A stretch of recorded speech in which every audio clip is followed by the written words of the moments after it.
नमस्कार दोस्तों, इस वीडियो में हम सुनेंगे सावन सोमवार व्रत कथा। किसी नगर में एक साहूकार रहता था। उसके घर में धन की कोई कमी नहीं थी, लेकिन उसकी कोई संतान नहीं थी। इस कारण वह बहुत दुखी रहता था। पुत्र प्राप्ति के लिए वह प्रत्येक सोमवार व्रत करता था और पूरी श्रद्धा के साथ शिव मंदिर जाकर भगवान शिव और पार्वती जी की पूजा करता था। उसकी भक्ति को देखकर एक दिन माँ पार्वती प्रसन्न हो गईं और भगवान शिव से उस साहूकार की मनोकामना पूर्ण करने का आग्रह किया। पार्वती जी की इच्छा सुनकर भगवान शिव ने कहा, हे पार्वती, इस संसार में हर प्राणी को उसके कर्मों का फल मिलता है और जिसके भाग्य में जो लिखा होता है उसे वही भोगना पड़ता है। लेकिन पार्वती जी ने साहूकार की भक्ति का मान रखने के लिए उनकी मनोकामना पूर्ण करने की इच्छा जताई।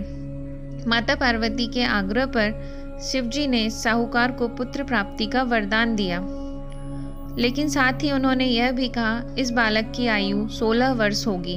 माता पार्वती और भगवान शिव की बातचीत को साहूकार सुन रहा था। उसे ना तो इस बात की खुशी हुई और ना ही कोई दुख।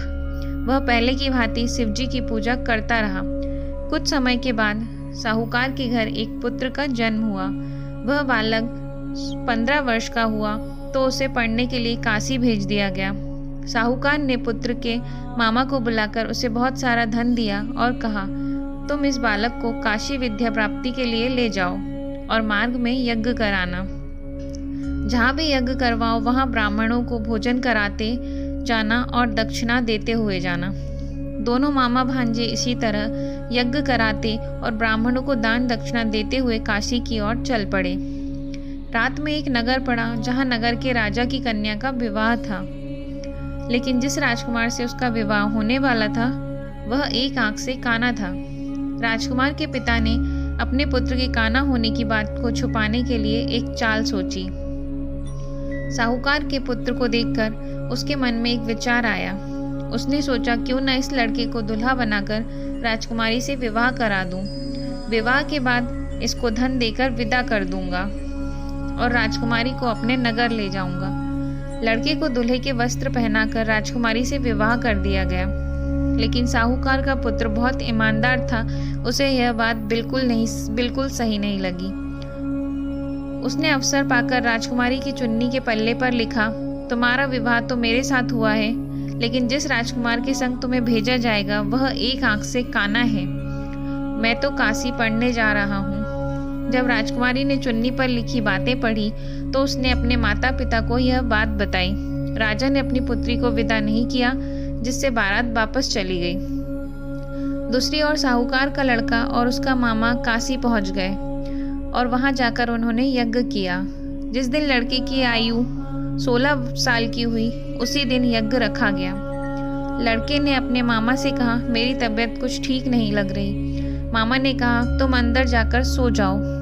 शिवजी के वरदान अनुसार कुछ ही देर में उस बालक के प्राण निकल गए। मृत भांजी को देख उसके मामा ने विलाप शुरू किया। संयोगवश उसी समय शिवजी और पार्वती जी उधर से जा रहे थे। पार्वती जी ने भगवान से कहा, स्वामी, मुझे इसके रोने के स्वर सहन नहीं हो रहे। आप इस व्यक्ति के कष्ट को अवश्य दूर करें। जब शिवजी मृत बालक के समीप गए तो वह बोले, यह उसी साहूकार का पुत्र है जिसे मैंने 16 वर्ष की आयु का वरदान दिया था। अब उसकी आयु पूरी हो चुकी है, लेकिन मातृभाव से विभोर माता पार्वती ने कहा, हे महादेव, आप इस बालक को और आयु देने की कृपा करें, अन्यथा इसके वियोग में इसके माता पिता भी तड़प तड़प कर मर जाएंगे। माता पार्वती के आग्रह पर भगवान शिव ने उस लड़के को जीवित होने का वरदान दिया।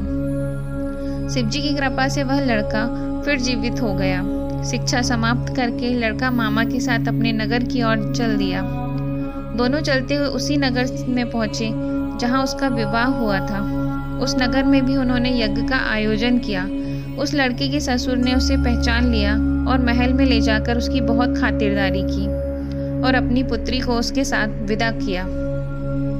इधर साहूकार और उसकी पत्नी भूखे प्यासे रहकर बेटे की प्रतीक्षा कर रहे थे।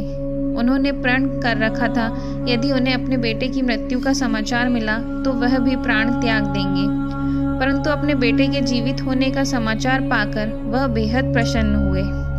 उसी रात भगवान शिव ने व्यापारी के स्वप्न में आकर कहा, हे श्रेष्ठी, मैंने तेरे सोमवार के व्रत करने और व्रत कथा सुनने से प्रसन्न होकर तेरे पुत्र को लंबी आयु प्रदान की है।